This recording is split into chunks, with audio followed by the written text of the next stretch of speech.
Probability. Give me a sentence that like has probability in it. Somebody make one up. Probability. Oh.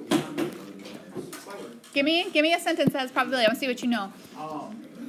What is the probability that you will die on the 5? Not a question. I want a statement. So the probability is the probability that land on a 5 on a die is 3/5. Okay, 3/5. Probability can be expressed as a fraction. All right, that's one way that we can express probability. All right, how else could we express probability? Can you give it to me in a sentence? Yeah, the probability that the coin will land on tails is 50%. Okay, we could do a percentage. Perfect. All right, a fraction, a percentage, any other way that we can do as a ratio, okay, like? The odds are 3 to 1. Okay, the odds are 3 to 1. That's actually the reverse of probability, because then you would say the probability is 1 in 3. Right? The odds are 3 to 1. The probability is 1 to 3 because it's a fraction. All right. So again, so I would say that that's kind of the same as a fraction. All right. Anybody else? A decimal. Okay. Can you think of one? The probability that I'll take the math final is 1 or 0.99. Okay. 0.99. So a decimal. All right. In any of those, you can never go higher than the equivalent of what would be 1. All right, in a fraction, you would never go higher than a fraction of 1. In a decimal, you would never go higher than 1. In a percentage, you'd never go higher than what? 100%. All right, so the max is always 1. Now, whether that in a fraction, okay, the max for a fraction, what is going on here? I've lost. There we go.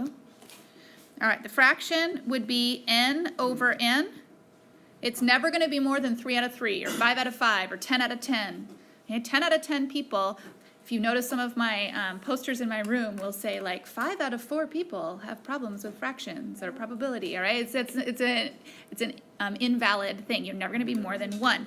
In a percentage, you would be never more than 100%. In a decimal, you'd never be more than 1.0. Okay, so percentages or probability is always maxed out at that. All right, the next thing you need to know about probability are some of the words that are implied in a question. And that was what I was talking with Vincent about earlier, the word and the word or. Sometimes the word and is explicit. You'll find the word and in the sentence. Sometimes it's implied. And you're going to have to infer that the word and could be there. You might want to rephrase the question, would put and in yourself and see if it still makes sense.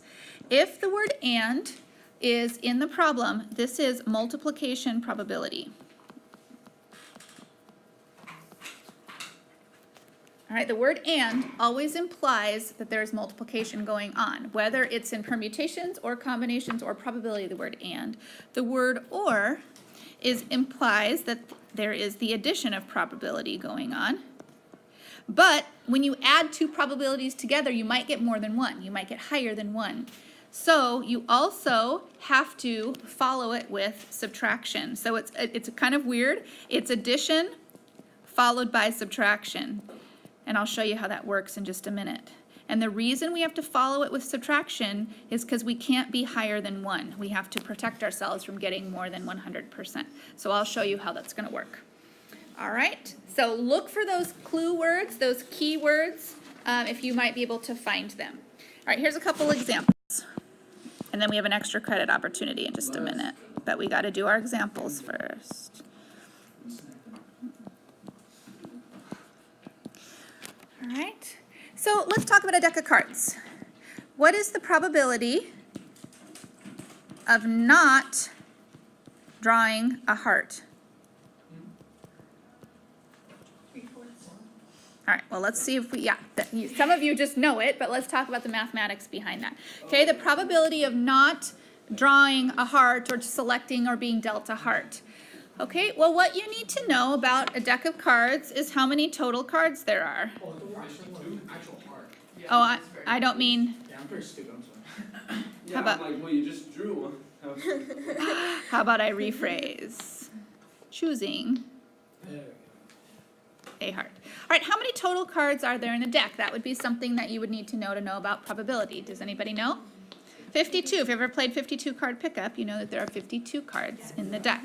Okay, now, how many hearts are there within that 52? There are 13. Okay, there are 13 cards. There's a 13 that go from 2 up to 10, and then you have the Jack, King, Queen, and then you also have an ace. And so that's a total of 13 altogether. So the probability of not choosing a heart, all right, well, how many not hearts are there? Which is 39. All right, so hearts are 13, not hearts are 39. And so then the probability is expressed as a fraction, 39 out of 52, or as Tessa already reduced, 3 out of 4. And so then, like Luke was saying, if you say the probability is 3 out of 4 that you won't get a heart. And if we were talking about odds, we would reverse that. The odds of not getting a heart are 4 to 3. Okay, it's backwards when you say it that way. So that's an example of not exceeding 1 in probability. Here's another one.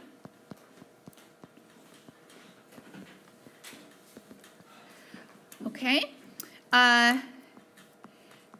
Choose a red card.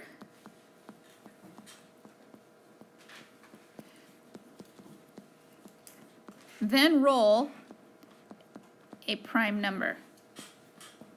So now we're doing cards and dice. Okay, choose a red card, then roll a prime number. All right, so let's talk about cards here. All right, so first we talk about the total cards. We know that there are already 52. How about how many of those cards are red? Half, which is 26. So the probability is 26 out of 52, which reduces to half. All right, now let's talk about the dice. All right, so the dice sides. How many of them are there? Assuming we're talking about a regular dice here. 6. All right, there are 6 sides on a dice, 1 through 6. All right, but how many of those sides are prime sides? So now we got to talk about what a prime number is. Does anybody know what the first prime number is?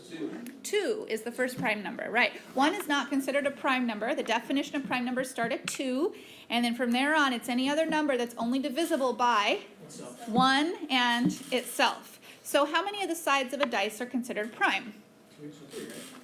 2 and 3 and 5. Okay, why not 4? It's not a prime number. What about 6? Not a prime number. All right, so how many of the sides are prime? 3. So that would be the probability, 3 out of 6, or also 1 out of 2. All right, so what do I do with these two probabilities? Do I add them or do I multiply them? Okay, well, let's go back to the question. The word and or is not in the problem, but put the word and or in there and see what would make sense. Is it choose a red card or then roll a prime number, or is it choose a red card and then roll a prime number? This is and. And because it's and, this is multiplication. And so even though the word and wasn't there, we infer that the word and is there, which means we take our two independent probabilities and we multiply them together.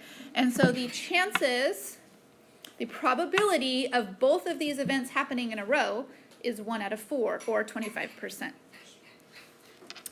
All right, our final example, and we'll get to the extra credit. Okay, so our final example is this. Suppose you want to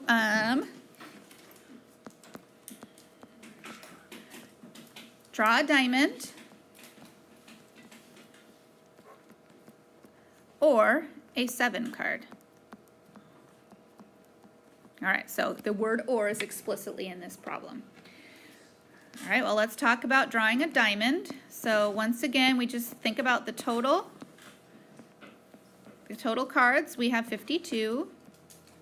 The diamond cards, how many of those are there? 13. Who's saying 4? You said the 7, but Oh, we haven't gotten there yet. All right, we're just doing diamonds.